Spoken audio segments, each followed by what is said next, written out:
sequence. Come on. All right, ready? We recording. We All recording. right, 301. Don't dab on us. This one's not on podcast application, so I haven't dabbed on camera in a long time. Oh, yeah. So you just dab?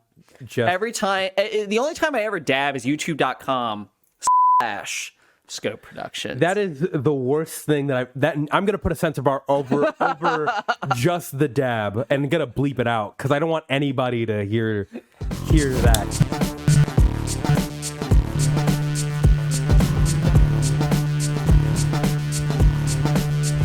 Hey everyone, I'm Abraham and that's Ben, and this is 2Fast2Movie, the show where we talk about your favorite shows, and today we're talking about Season 3, Episode 1 of Attack on Titan, titled Smoke Signal. Now before we begin, go ahead and subscribe. Leave us a comment. We'd love to know what you think about any of the coverage that we've talked about previously and of this episode, Season 3, Episode 1 in particular. God, it's like that one meme song, and they don't stop coming, and they don't stop coming, and they don't stop. Like, because we just got let's sum up everything that's happened in the last. I'm sorry. Did you just call the edited version of All Star? Yeah. Okay. The meme song. The meme song. Okay. So let's break down the last 8 episodes. Reiner and Bertolt turned out to be the Colossal and Armor Titans. Yes. Ymir was the Jaw Titan. Yep. Erin unlocked his final form. His father figure died. Yep. Then we find out the identity of the Beast Titan, kind of. Then Ymir escapes. Then fucking... We did it. I don't know if we really found out the identity of the Beast Titan, kind of. We saw that he was a guy in a neck. Okay, sure. We saw he was a dude. A shifter. Okay, yeah, that's what I mean. I'll allow that. And now we start Season 3, and for the first, 5 minutes, we're taking a break, which is good, and then it just goes to shit real quick. They're like, Erwin, you're under arrest, and also we want these 2 people, and also, hey, here's a serial murderer. Fuck it. Like, what is this show sometimes? This is... why is... Okay, again, for the people that... they heard me make this rant last week. I really like the show. You're fucking killing me. I have to keep reminding myself I love this show. I have to keep reminding myself that I'm doing this because I genuinely like this show. Mm-hmm. Isayama, you are fucking killing me. The second that now that I have to actually analyze and I have seen how you have built your story, bad. You talking about Kenny, the Kenny stuff? I'm talking about literally everything that is thrown out of us out of the blue. Yeah. By the way, cue flashlight around campfire under your face. Have you heard about Kenny the Ripper? I was raised by him. There he is. This very episode. Behind me. Yeah, I'm not gonna lie. It was a little infuriating, but at the same time, here's the thing. It works in the moment because of how much this show likes to keep us in the dark about stuff. Yep. And because there's plenty of mystery that is actually appropriately hinted at and actually thought out, it's okay when we're suddenly hit with a fucking bombshell because we're just so fucking... Here's my thing with Attack on Titan is we're just used to not knowing things. You know how J.J. Abrams likes to do the mystery box thing? Isayama likes to give you a box with something inside of it, like an apple, and then you're like, oh, cool, it's an apple, and then he likes to throw another box at you while you're looking at the thing in the box. No, it's not even another box. It's just another 5 apples. It's there's no mystery here. It's an apple, pear. All right. God. Yeah, no, it's... He just likes to just keep you on your toes. So... I know... Fuck it. Why not? Serial murderer in the show. Fine. Yeah, it's okay. All right. With that, let's go ahead and jump into the recap. So, yeah, it's time for a break. And by break, I mean clean the house because the scouts are training to plug the hole in Wall Maria, and they're taking some time off after dealing with all of the crazy shit that was Season 2. And one. Don't forget. That was less than a week. Yeah. Oh, God, don't even... No, I think that was actually 4 days at most. I cannot think about that right now. No, anyways, it was 3 days. However, Hanji reports back with grim news. Pastor Nick has been murdered by the MPs. Levi is able to narrow down that Pastor Nick didn't reveal what the scouts know about Lord Reiss, a man that they're trying to investigate currently. Levi orders everyone to pack up, and soon after, the MPs come through. They've placed Erin under arrest, and they want Erin and Historia as well. With this info, they plan something very clever. Using Jean and Armin as bait, they plan to smuggle Erin and Historia out of the city. But suddenly, Levi decides to summon Kenny like he's Beetlejuice. and he shoots several of Levi's squad members again. Okay. You finish. I don't tell him what I'm gonna read, so he totally didn't see me right. Summons him like Beetlejuice. He didn't see that in the read. But that's essentially what happens. Before we talk about that, because that's probably where we're gonna end in a little bit, and I feel like there's nothing really to talk about Kenny yet. So all of the jokes that we've made about Kenny that's all the Kenny coverage you're gonna get in this episode. Yeah, okay. We gotta talk about Pastor Nick. Wait, no. Okay, hold on. I do have a minor correction. That was not Levi's squad that was brutally murdered by Kenny. That was actually Hanji's squad. Oh, really? Yeah, because Levi borrowed Hanji's squad. No. So it's worse. It's actually worse. Remember how when we were introduced to Hanji squad, we were like, we know these guys don't make it to the end. This was them not making it to the end. So Levi is cursed. Yeah. Yes, actually. The only Levi squad that has ever made it kind of to the end is our main cast. That's literally worse. I know. Because Levi, I know it's so much worse. Dude, I just realized now, the amount of survivor's guilt that Levi has is, dear God, Why do you think he just looks so dead-faced when he has to go and kill all of his comrades in season I can't think about it right now. I'm going to cry. All right, let's talk about Pastor Nick, a character that also died that I don't care much about. No, but he did help. Was he a homie? He was... I don't know if homie's the right word. I don't know. He helped, but he was kicking and screaming the entire time. No, not necessarily. Because here's the thing. Remember in the cart ride, he basically gave them he was like, this is the person that you need to find out. Yeah. He's like, I cannot tell you because I've been sworn to do this thing. And given what he's seen.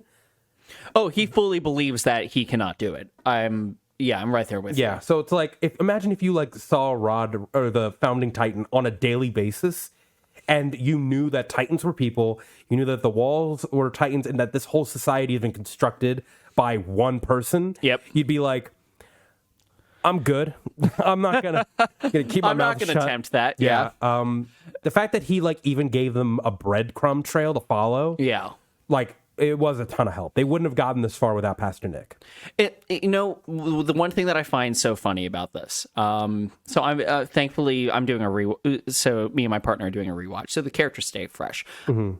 So she didn't experience this, but I did when this first came out.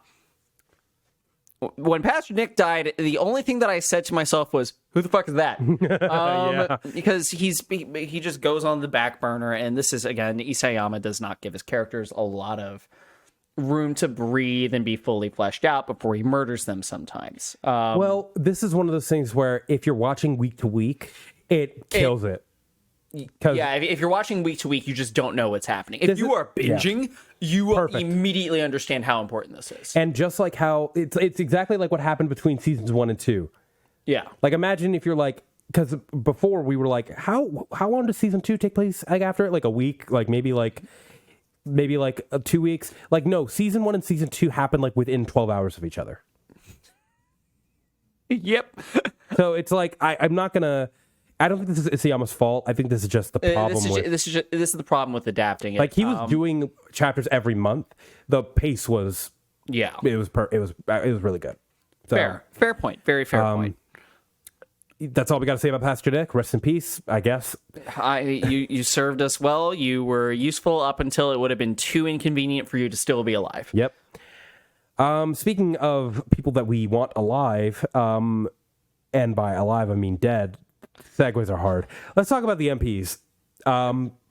Sorry, yeah. Look, you're not gonna... Speaking of Pastor Nick, who was he killed by? The MPs. all right, buddy, I can't get them every time, right?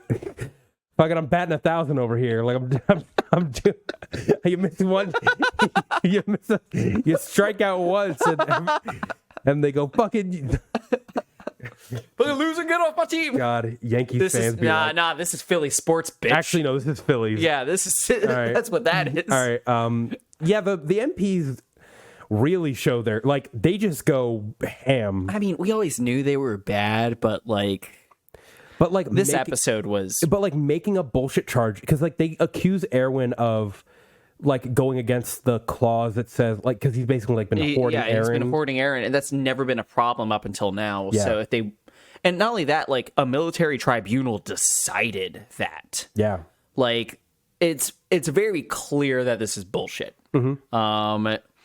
And then, God, they want Erin and Historia. Yeah, they're not even they're not even being secretive. No, I mean they are to an extent because we do see a scene where they are informing the public about these people. Yeah, and they're making up lies about Erin and Historia as well. So they're keeping the people in the dark as well. Though I don't know if the soldiers know everything too. Well, that was I don't know if every MP knows. No, they don't. And it was kind of an interesting thing because they send basically a press release to these newspapers, and the newspapers just print the press release instead of doing any journalism. Yeah. And then, of course, journalism comes in as a factor in some of the later episodes. Yep. But the entire thing is just very clearly orchestrated, and it's that moment of yes, this is a totalitarian government now in action. Yep. Which is something that we don't really experience beforehand. It seems like everything is much more evenly decided up until season 3. Season 3 is when it's oh, no, any illusion that you had that this was even kind of democratic, gone. Yeah, because, I mean, it's because we didn't know the history of the founding Titan power. And because, we were talking about this earlier, the only reason why all of this is happening and the reason why they wanted Erin so early on is because higher ups told them, you need to get him back. Yeah. He has this thing. So, the fact that they're just doing this now and just putting all their cards on the table is because they are backed into a corner in actuality. I will say, which is kind of interesting to know on a rewatch. I think from the Reiss family standpoint, it was probably a dumb idea to only have your hands in the military police. Yeah, that's kind of weird, actually. I hate how easy it is to put plot holes in this shit sometimes. Yeah, if you could construct everything from the beginning, you should probably make. Well, no, because here's the thing: there were probably people in the Scouts who were complicit. That is fair, and really, again, they have not made progress in 100 years. They've only just made progress in 3 weeks. So I guess the Scouts probably existed more as for show, so you probably wouldn't even consider that you wanted people there. Yeah. And people hadn't been curious about the Titans until Hanji and Erwin and Hanji and Erwin. Yeah, and then I mean the garrison as well. It just feels a little weird that they wouldn't. I guess it makes sense that the only place that you would need would be the military police, because the military police govern the military. The garrison, to an extent, is in the pocket because remember, the garrison's job is to make sure that people don't get outside the walls. That's true. So it's you can't leave the walls because if you do, then you'll get punished. Well, that's so one of the weird things is the military police is what ends up enforcing that's Armin's parents died to the military police, not to the garrison. Yeah. So that's that's one of my weird things with how all this stuff is formatted. Felt like the garrison. Yeah, if it was the entire military, I think it would have hit a lot better. Yeah. I think it would have been a little bit more interesting to see perhaps maybe what's his I'm forgetting our leader of the garrison. The garrison Pixis. Yeah, Pixis. It would have been interesting to see if Pixis was originally in the pockets, but instead was kind of making his own moves. Mm-hmm. If he was a little bit more in the know, I feel like that would have helped. That would have been that's good, right? That would have been good writing. Yeah. If Pixis was an inside guy, but was kind of what the fuck? He's kind of waiting and seeing. Yeah, and that is a very Pixis thing to do. Mm-hmm. So it would have been good to see that kind of thing, but the fact that they only had their hands in the military police just struck me as not enough. I think it's also it's probably because the way that the Scouts represent freedom to an extent, but like it's kind of I mean, like even with just logistically, doesn't make sense to only have your eggs in one basket. Yeah, and then like even then, it doesn't even seem like they have it at the senior level in the military police because fucking Niall, not Neil. Niall. Is it Niall? Yeah, guys. Yeah, Niall was Niall's. What? What's wrong with Niall? Because I'm reading it, and it should obviously be Neil. Nile. What are you talking about? Niall's a German name. This is the moment where I remind the audience I'm dyslexic. He's dyslexic. You misread it. Yep. I am. It's okay. The phonetics didn't work in my head. But yeah, the fact that Niall is in the dark, it does not make any sense. And he's the head of he's like one of the higher ups in the MPs. Well, that's the thing.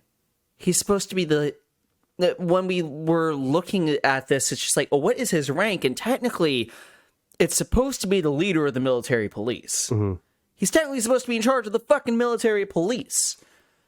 Yeah, and also, here's another thing. Because I was going to argue, like, oh, well, you might not want to tell everyone because if you tell everyone, secrets can get out. Yeah. But then I remembered, wait a minute. The king has the ability to change people's memories. Yes. So all these people were instituted while the king was alive. Yeah, so like if you wanted to, you should have expanded your network, and then if people are like, this is getting too weird, I gotta tell everybody, just be like, all right, fucking factory reset, just factory reset and demote them. Yep. Like easy. Yeah. I don't know why. Like, bad Isayama. I'm sorry. I was totally not expecting to go on this rant, and then I started saying it out loud, and I'm like, oh, no, that makes no sense. Here's the thing. We're saying this. It's kind of like, what's it called? What's that horrible channel that does Cinema Sins? Yeah. It's kind of like that, where I'm like, in the moment, and even looking back on it, these are like nitpicks. I feel like well, because everything's hidden behind grander. The issue is that now that I understand what the full context of the story is, I'm able to find these plot holes. And that's what's pissing me off is I wasn't thinking about this plot hole literally 10 minutes ago. I didn't even know that this plot hole existed until 10 minutes ago. Yeah. Because in like Full Metal Alchemist, like it's very well taken care of. Father is like he has everyone in the senior staff. No one even knows about the father except for like 5 people. Yeah, and the only people that the only people that he doesn't have under control are basically these lesser military branches that are on the outskirts of the nation that are fighting wars. Well, they're fighting wars, but ultimately they still answer up that military chain of command. Where here we have 3 militaries. Mm-hmm.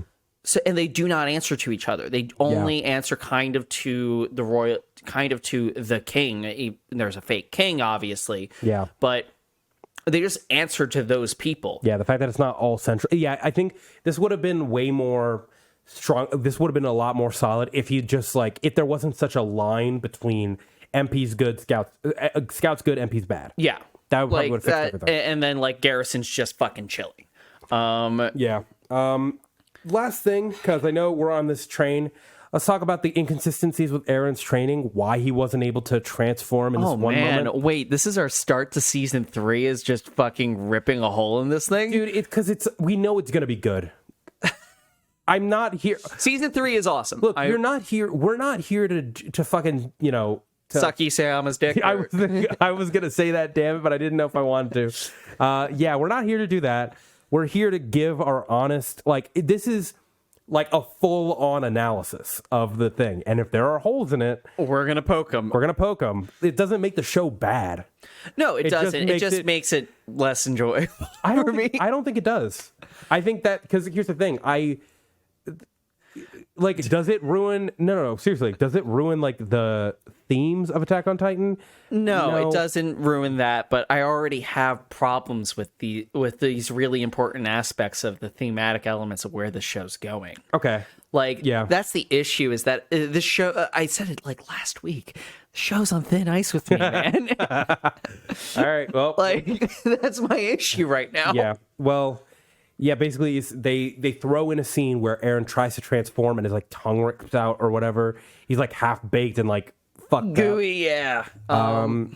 It's not clear why. Again, inference. Maybe it's because of the trauma that he's dealing with, the whole Reiner Bertolt situation. Like he hasn't transformed since the Reiner fight, and he won't transform again until he puts the bombs in Rod Reiss's mouth. Yeah. So I actually don't get a lot of Erin transformations. No, we do not. No, this part 1 of season 2 is there's almost nothing. We get plenty in the latter half of season. Part 1 of season 3. There's nothing. Latter half of season 3. There's plenty. Yeah, that's about all I got. That's like the best guess. Well, I mean, I can't apply guesses to it anymore because the way that I look at it. If you watch our podcast, The Return of the Movie, and you saw some of the earlier stuff, we did cover the Avengers. We did all the Avengers movies. Mm-hmm. And one thing that everyone just agrees upon that was horribly done is the Hulk.